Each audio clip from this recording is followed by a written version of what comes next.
There we go. Hello, how are you? The old git is here. Yes, well and truly here. Why am I here today? Well, I'm here because I keep looking away because I'm doing the things myself, as you all know. I thought I'd got a fly here. Very hot in Spain today. Yeah, it's about, I think it's about 35. So I've actually closed the windows and put the air conditioning on because it is so hot. But anyway, serious stuff today. Another rant from the old git, and today I'm going to be complaining about this particular idiot that we have now got, or you have now got, as a Prime Minister. That man there. Him there. He has, as far as I'm concerned, and he's only been in, 4 or 5 weeks since you've changed your government, and I don't know why more people didn't go out and vote, because what you've got now is a very left-wing and party, very Marxist, and lots of things have been said and done already, which are not conducive to the British public, and I think attacking the pensioners, first off, is disgusting. But anyway, we'll come to that maybe on another show, because today I want to talk about the speech that he just recently made in regards to the protection of Islamists and how sort of he will protect the mosques. Now, I'm saying there's just been 3 little girls butchered to death on the streets and many more injured, and you can't blame the people for being angry. And yes, some guys who are a little bit highly strung and a bit fed up have been up there, maybe caused a bit of trouble, but again, 2-tier policing in every sense. They call them ultra right wing or right wing people. They're not. They're people that are right, and there was people there that just went to pay their respects. And he has the audacity to insult those little girls, to actually insult them, because he went up there and all he did was walk up to the where all the flowers were and put them down, turned around and walked away. How insulting is that? You tell me. I think it's disgusting what he did. And he walked away, and then he made this speech that he said he will protect the mosques for the Muslims, and he would protect us. But who's going to protect you in the UK from the radical Islamists? Now, I want to show you a couple of videos, okay? And I don't know what you're going to think about it, but who's waging war on who? There is no far right, there's only just right as far as I'm concerned. And first I'd like to show you this video, and I'm going to show you another one afterwards. Now, I'm not inciting violence. I don't think violence solves anything, but it looks to me that at the moment the only thing that's going to solve any problems is people getting off their backsides and doing something about this idiotic government that you put in. By only 20% of the vote got them in, and they're in there, and now they're lording it around. I've got a clue what they're doing. And as you remember, Angela Rayner making promises to the all the people in the mosque, all men and just her, saying they will rebuild Palestine, they'll recognise Palestine, and that was without permission, but Starma knew she was doing it, promising them the world and nothing to the indigenous white people who are now feeling like they are becoming the minority. But I'll be coming on to some figures and facts in a little while, but first let's have a look at this video. The only solution is jihad by the armies of the Muslim countries, not by you, me, who we. What training do I have? There are people with arms in Egypt, in Pakistan, in Saudi Arabia, in Jordan, across the Muslim world. And right now they are boiling like we are boiling. The only solution is jihad by the armies of the Muslim countries. Not by you, me, who we. What training do I have? There are people with arms in Egypt, in Pakistan, in Saudi Arabia, in Jordan, across the Muslim world. Well, yeah, I would call him and them, that group of people round him, I would call them homegrown jihadis. Who's going to protect the English people from that? They obviously don't like us, they don't like our society, and they don't like the way that we live, and they think that we should live a different way. Well, never mind just that, because I would like to show you another video before we discuss that any further. And that one was the homegrown jihadists. But what do you think that the rest of Europe? And what this particular woman says sums up what I've been saying for a while, that all these people of fighting age coming over are here to take over. And they will take over by hook or by crook. But they'll probably do it by crook, which I'm going to discuss and put things in perspective for you in a little while. Okay, so watch this video, and this is coming to a town near you, I should say, and it's already in a lot of places, and of course all over Europe. They hate the West. To the Western leaders and the traitorous, disgusting Muslim leaders, your time is up. Your borders are fading. Your disease is being sucked out, and the unity of the Islamic Brotherhood is taking form. The Ummah that overthrew Mubarak, Gaddafi, and Ben Ali has awoken once more. The Ummah that gave birth to Salahuddin, Mu'tasim, and Khalid ibn Walid are ready to take arms again. The sons of Islam have already pledged that this battle is a battle of either victory or martyrdom.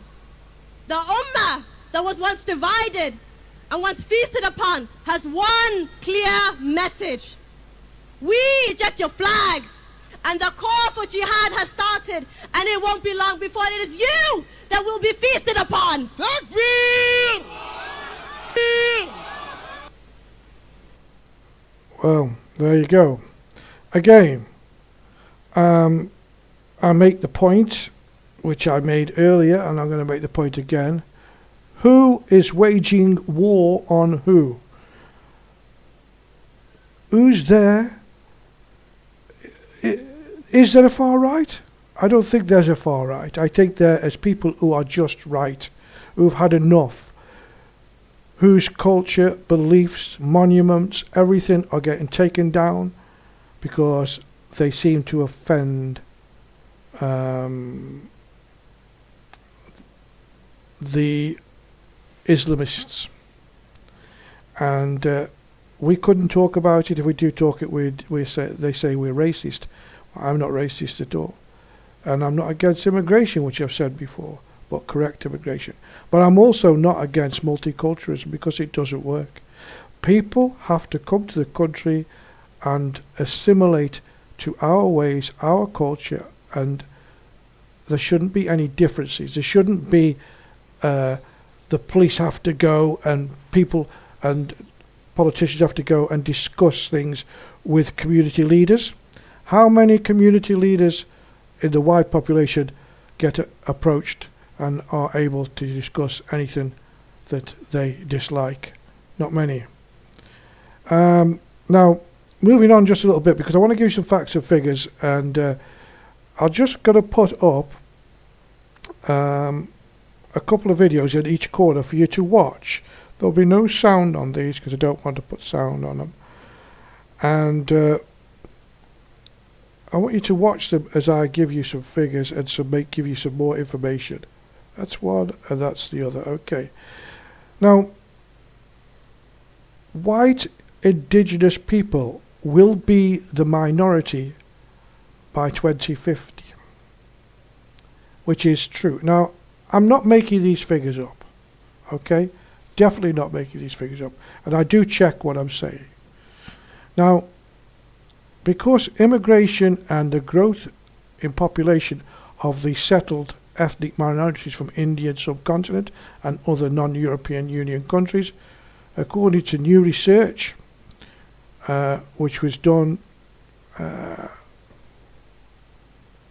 we'll come to who did it. The white British will become a minority in the UK by 2050 due to the immigration growth and population of the settled ethnic population, as I said, minorities from the Indian subcontinent and other non-European countries, according to new research. Now, I've repeated myself because I want you to say that I'm not just picking on one group of people. And that's done, the research is done by the University of Leeds, and they say that the ethnic makeup in the UK will change dramatically over the next 40 years. They say by 2050 the white British, though still one of the largest groups, will become an ethnic minority. Now, the report says and adds that ethnic minorities will make up 1/5 of the population by 2051, compared to 8%, which the census was done in 2001, with a mixed ethnic population expected to treble in size. Remember I said they'll take you over by hook or by crook? Well, here we go. 78 million, the population will be 78 to 79 million by this time, and I think it's going to surpass that by what's happening now. And 59, there was, as opposed to there was 59 million in 2001 when they did that census. Now, white British and white Irish and black Caribbean groups to experience a slow growth, and traditional immigrant groups of South Asia and the origin India, Pakistan, Bangladesh are projected to grow rapidly in size, driven by more immigration. In contrast, the white British and Irish groups are expected to progress slowly. So, what does that mean then? If they don't get you by waging war on you, which they will, they'll get you by just having babies, which is always said. So, if you don't get them to assimilate and you don't get them to reduce immigration in the UK and in Europe, you're lost. Your grandchildren will be under the auspices of the wonderful Islamic world, because that's what they want. Now, I don't want everybody tarred with the same brush, so I'm going to go into some figures which might surprise you or might not surprise you, and discuss a couple of other things in regards to employment of the Asian population. Now, I'm going to put up a graph. Where's this graph? There we go. Put this graph up, and we'll take them to films off for the minute so you can see the graph properly. There it is. Now, if you can't read that, don't worry. You can still hear me, and I'll just stick myself up there as well so you can see what me. Oh, that's not the right one, is it? That's it, the graph. And is it this one? That's it. I'm there now. Now, on this graph, if you can't read, I'm going to go through it, and I'm going to give you some facts, and then I'm going to talk about some other stuff to do with this. Now, as you can see on the graph, if you can see, you've got Muslims, Hindus and Sikhs, and they all come from the sub-Asian area, and all from the same continent, from the same everything, basically. The only thing is that their cultures and religions are different. Well, let's talk about them, and let's start with Hindus, and we're going to talk about basically how they work and what they do in the country. Now, Hindus are the second highest employment percentage in these groups, in the groups from the Asian population, at 64.4%, with The pattern remaining the same when looking at females. Females are also 58.4%. But with the males it works about 70.4% of their population is in work, which is excellent, don't you think? Let's move on to before we move on, you see I'm getting in front of myself here. Let's talk about Hindus. Hindus are not like any other, they're not like Muslim people, for example, as are not Sikhs.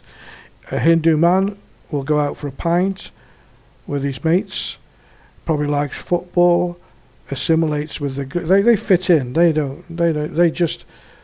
can practice their religion till the cows come home, and it doesn't affect me or you or any other white person. But they're very friendly, and they do intermarry. They generally marry they like white men. I'm not saying all of them, and generally maybe they don't like it at some stage, but they do get on with mixed marriages. They don't mind. So there's no big stigma to anything there, and they do sort of assimilate to society that we have. Okay, so that's Hindus, and Hindus, as far as I'm concerned, are good people. Well, I suppose you've got a few bad ones in there, but basically more like us than you would think. And I think people should distinguish between Hindus, Sikhs and Muslims, because they're not all the same. Now, regarding Sikhs, British Sikhs have an 84% employment rate compared to the rest of the country. It's based on 76% of the country's employment as a whole, and that's groups between the ages of 20 and 64. So they're the highest and hardest workers of all the workers or the men and women that come from Asia, which is good. Again, I know from experience, a lot of my friends are Sikhs. I've got a lot of friends Sikhs. I've got Hindus and Muslims. A lot of Muslims agree with me. What I'm going to say at the end, they do, not what I'm saying now. And Sikhs are great. They're fantastic, because my friends, don't go out drinking. I'm glad that I don't drink anymore, because you don't go out drinking with them. Because you go out drinking, you're going to end up drunk. They love to party. If you go to a Sikh temple, a Gurdwara as it's known, at lunchtime, there'll be somebody cooking food. Even you don't have to be Sikh. They'll take care of you. They'll give you something to eat. I've actually said that before because I've done it, and they're great. And again, these people, they work hard. They don't take benefits very much, and a lot of them have their own businesses, as do the Hindus, and they do pretty well. And I think they assimilate more than anybody else. As a white person, you'll get invited to their weddings, and they do also intermarry. Sikh girls, Sikh boys, they get married to who they want. Their parents try and arrange it, but if they don't want an arranged marriage, they don't have to have one. Okay, moving on to Muslims now. Now, people identified as Muslims had the lowest percentage of people aged 60 to 24 years in employment, 51.4%, compared to, it was a bit lower when this survey was done. The overall employment rate was 70.9, theirs was 51.4. The results from for this was, they were saying, a high percentage of the people were students or looking after home or family in this group. That's the reasons they gave why they've got the lowest employment rate. Now, this is a little bit different, because almost 70% of Muslim women are out of employment, compared to 27% of the general Christian population, as I always say. Do they integrate? Do Muslims integrate? Well, I don't know. I mean, I know some very nice Muslims, but the people that break out, I mean, people like Ben Habib, I don't even know if he's Muslim, but I know his father was from Pakistan. And you've also got the new contributor to the chairman, is it, of the Reform Party. He's a Muslim man. They break out of their little communities and they do well, and they do assimilate. But generally, the general population is, they don't assimilate, they don't integrate, they marry inwardly, they marry cousins, they bring them over, and they have this village mentality. But why is this proliferated all over Europe? Why do they do that, do you think? Well, here's my theory. They go to the mosque, and the mosques are funded by whoever, and in there you've got these radical people who try to push these forms of hardline Islam on them. And a lot of them are too afraid to step outside the community because they get told, if you step outside the community, when you die, we won't bury you in a Muslim cemetery, we won't give you a Muslim burial because you've gone away from the faith. If the women marry a non-Muslim, then you're tainted forever, your family won't speak to you, you're dead, and believe me, if you're in another country, they'll probably stone the woman to death for doing it. Women are encouraged or forced to stay at home, not to have careers. Some of them break out, but they're not liked because the man doesn't like to be behind any woman. They're very macho. So this is why they are the least performing. I don't blame them at all, because a lot of them do break out and do assimilate and do take part in the rest of society, as my friends do. In fact, my friends, I don't drink, my friends do, my Muslim friends, they drink, and they have a good time, and they party, and they enjoy their lives. As others, one of my friends in particular has a brother who's a very devout Muslim, and he doesn't speak to his brother anymore because he doesn't pray 5 times a day. It's this type of forcing people to do things, or bribing them, or frightening them into conformity, that keeps Muslims the way they are. And I've seen other videos. I showed you the 2 videos earlier about jihadism and this. Well, there's worse things that I showed. They are quite mild. There's worse things than that, where they're calling for all the Muslim states to put their weapons together, and now is the time to attack the West. So, Kier Starma, please look at things more closely. Take your head from up your backside and have a look at what's happening to the country that you have the privilege to lead, and do something about it. I'm not saying deport Muslims, but make them conform. Conform or head for the door. If you don't like the way we live, you don't like our culture, you don't like the things that we do, then I'm sorry, you should go and find a country where they perform the things and religion the way that you like it. Okay? Nobody will feel bad about you because it's your choice. But you can't turn a pig's ear into a silk purse, which is what we are. We're all mongrels here in England, although I'm not there now, I'm in Spain. So, looking at the difference, and Bangladeshis I didn't say because Bangladeshis are Muslims, and they're the same. They have the same sort of morals and as the Pakistani Muslims have, or any other Muslim has.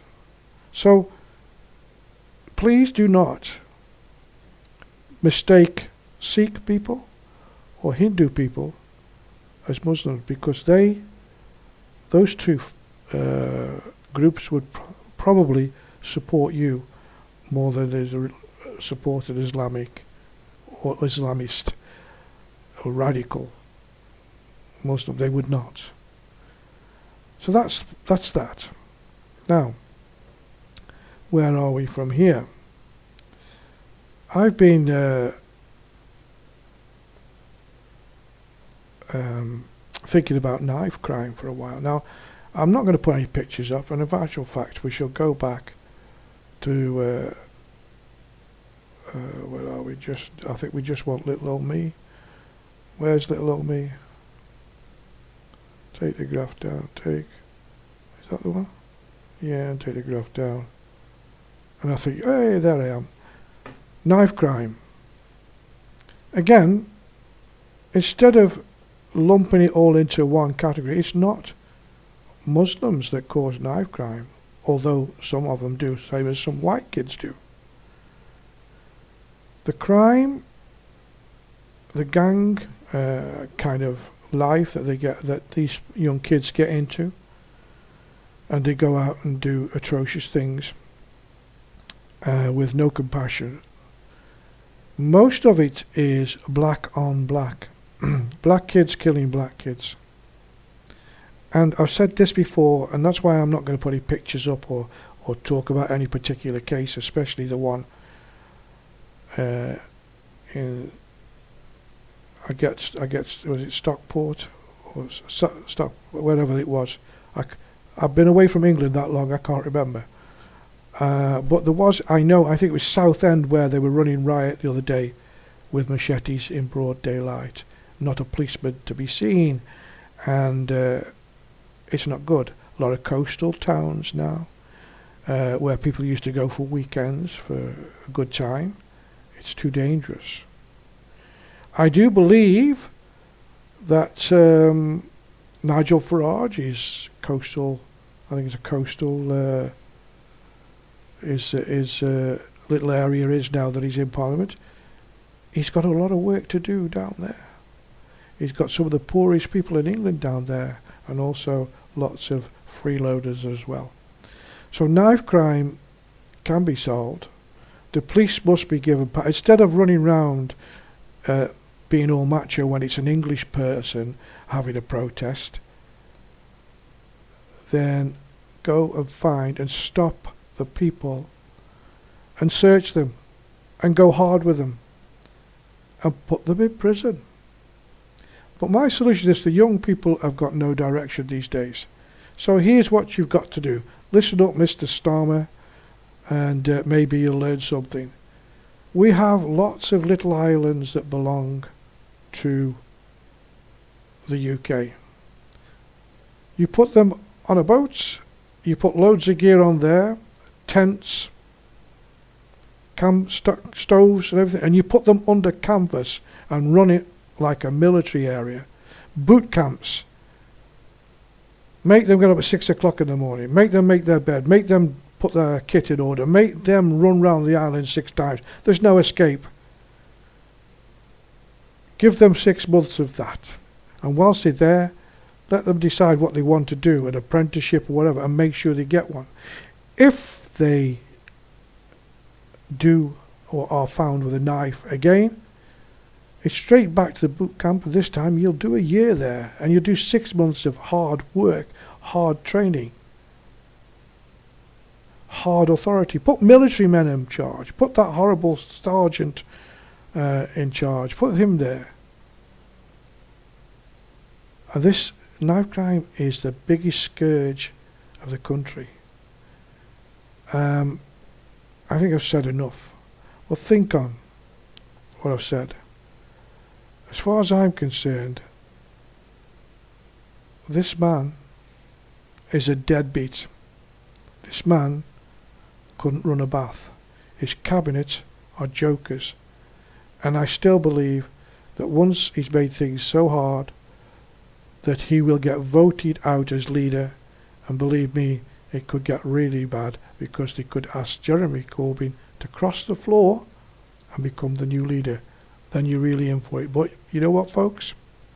You chose him, so you only get what you deserve, in a sense, because you didn't go and vote. And good luck to Reform, and even good luck, well, yeah, just good luck to Reform, that's all I could say. So until the next time, it's the old git saying, I'm happy, I'm here in Spain, things are good. Where you live, I would go for all the tea in China. Until the next time, it's the old git saying, take care, don't make me come over there.